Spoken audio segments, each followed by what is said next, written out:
Flying T V کے دوستو السلام علیکم۔ دوستو، دنیا کے سفر میں ہماری نئی منزل ترکی کا ایک خوبصورت ساحلی ثقافتی اور تاریخی شہر فتیہ ہے۔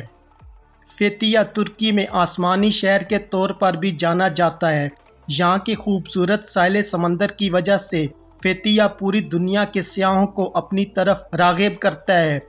یہاں پر آپ کو بازنطینی دور کے کئی گرجا گھر دیکھنے کو ملیں گے جنہیں مساجد میں تبدیل کر دیا گیا۔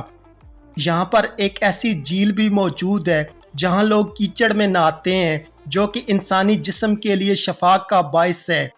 قدیم عثمانی دور کے حمام، مقبرے، خوبصورت جھیلیں، بلند پہاڑ اور پرسکون ساحل سمندر، یہ سب کچھ آپ کو یہاں دیکھنے کو ملے گا۔ یہاں پر موجود قدیم فش مارکیٹ کو اب وائن بارز میں تبدیل کر دیا گیا ہے۔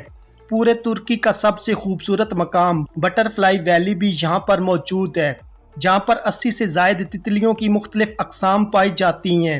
قدیم ترکش حمام مساج بھی فتیہ کی پہچان ہے۔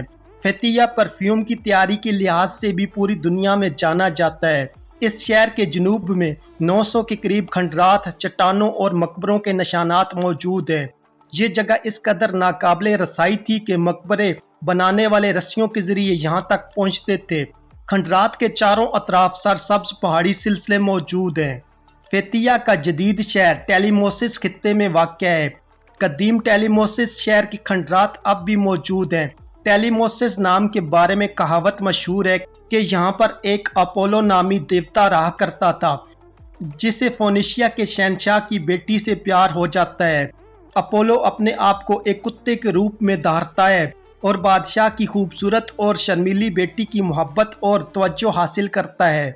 جب وہ دوبارہ انسان کا روپ دھارتا ہے تو وہ انتہائی خوبصورت ہوتا ہے اور اس کی بادشاہ کی بیٹی سے شادی ہو جاتی ہے، جس کے بطن سے ایک بیٹا پیدا ہوتا ہے جس کا نام ٹیلیموسس رکھا جاتا ہے۔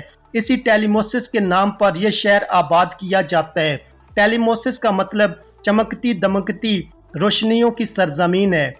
فتیہ کا کل رقبہ 2955 اسکوائر کلومیٹر اور آبادی 2 لاکھ افراد پر مشتمل ہے۔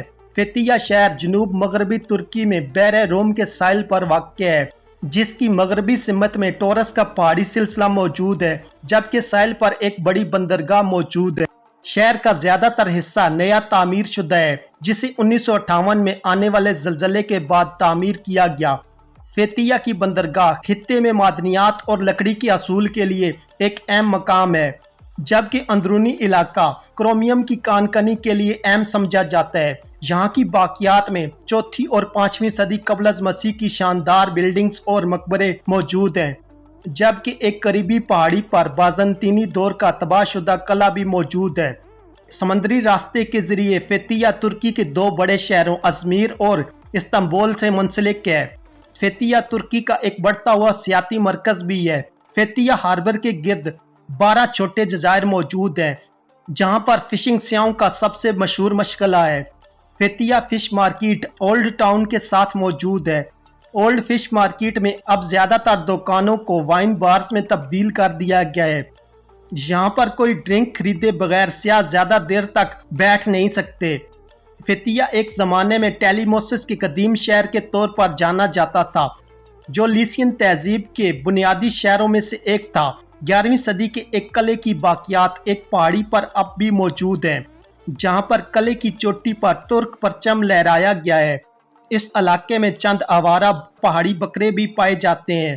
فتیہ کے پاس موجود سینٹ ہاؤس قدیم لیسیا کا دارالحکومت تھا، جو ایک زمانے میں دنیا کی قدیم ترین جمہوریہ ہوا کرتی تھی۔ 20 شہروں پر مشتمل اس جمہوریہ کی ایک اسمبلی بھی تھی، جس کی مرکزی قیادت صدر کیا کرتا تھا، جس کو سینٹ ہاؤس سے کنٹرول کیا جاتا تھا۔ فتیہ یعنی ٹیلیموسس کو 547 قبل از مسیح فارسی جنرل ہرپاگوس نے فتح کیا تھا، جس کے بعد اسے ڈیلس لیگ کا حصہ بنا دیا گیا۔